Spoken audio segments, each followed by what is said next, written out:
So here I am finding the grain of the board, and then I cut the height perpendicular to the grain. So I'm cutting against the grain right now, and I'm cutting the height, which is the 9-inch length. Now I'm cutting the 6-inch measurement with the grain. So I always want the grain of the paper and the book board to be vertical. And here I am cutting that, cutting the spine, which is the thickness, the width exactly of our book block.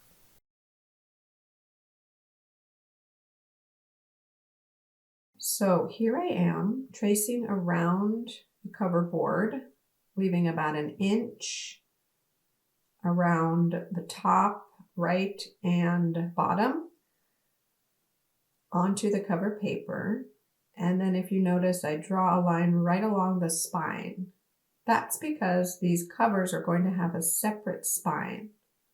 And the spine is going to be cut out of a book cloth in a solid color. And I like the way that looks as an accent, but you don't have to do that.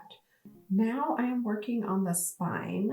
I have pre-cut a piece of book cloth. It is sort of an olive green color, and I'm making sure that it is, again, about 1 inch around the whole piece so that the glue will adhere well.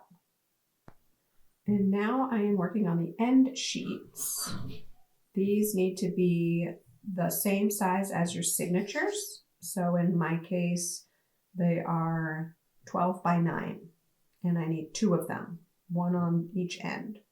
You don't have to do this part. You could use the first and last folio of your book block as your end sheets too, and that makes it a little simpler, a little less complicated, but not quite as fancy.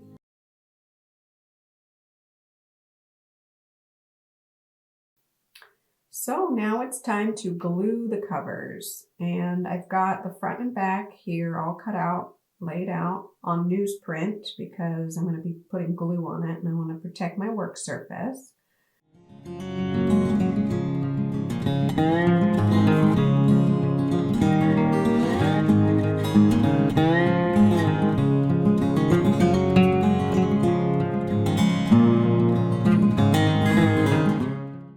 So now, after I've got the cover paper glued, I am creasing the corners because I'm going to be folding up the corners. So you can see how I folded in the corners, which makes a nice clean edge, and it doesn't look messy. It looks really clean, and it also keeps everything neat and tidy, so glue's not squeezing out, and you don't have a big bulky corner.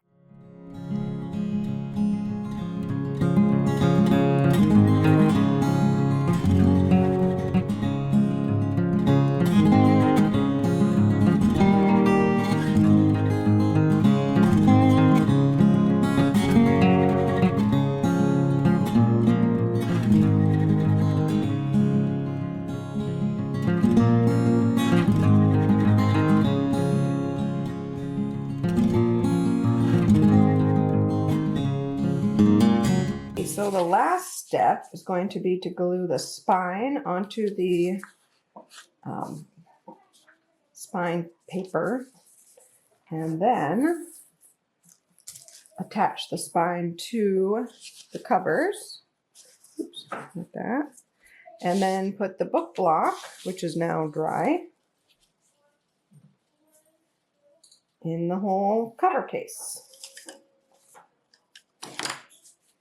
So first step I'm going to do, using one of our sheets here, is to put glue on the paper and then stick this down.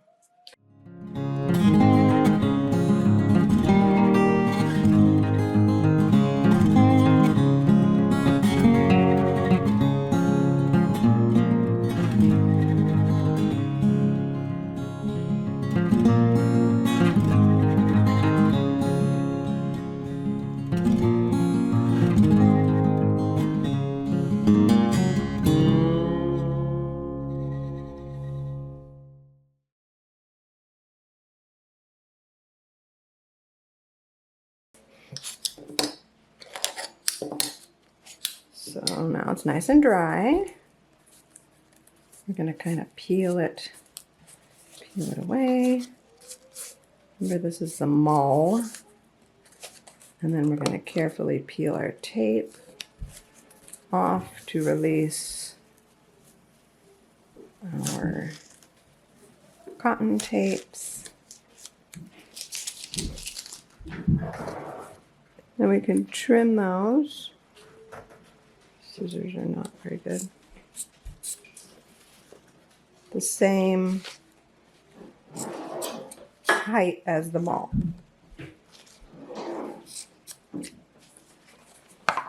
Same on the other side. Okay, now it's time to put the book block in our case.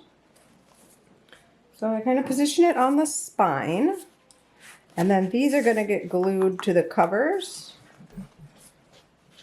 and then the end sheets get attached like that. And you don't have to glue the whole page. I usually just put glue right at the very edge, and then you'll notice it'll just kind of stick up like that. So we'll start over here.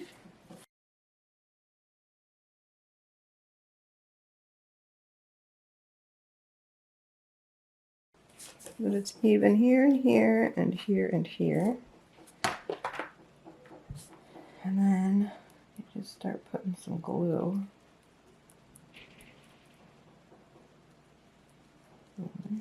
Try not to get it on the page. This is probably the trickiest part of the whole thing. Okay, now that I have glue, I'm going to carefully lay my end paper. Along there. Smooth it out. And then I can grab my bone folder and kind of crease it in there. And then spread from the center out and from the inside out.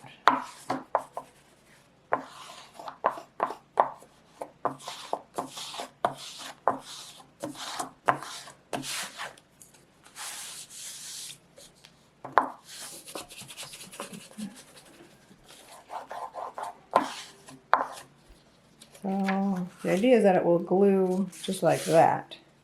And then if there's any extra glue that we didn't cover, what I do is take a piece of wax paper, put it in between the end sheet and the cover, and the end sheet and the book block. And then that's how you'll press it to dry, because otherwise it won't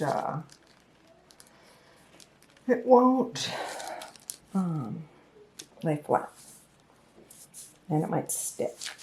So now we're going to do the next side.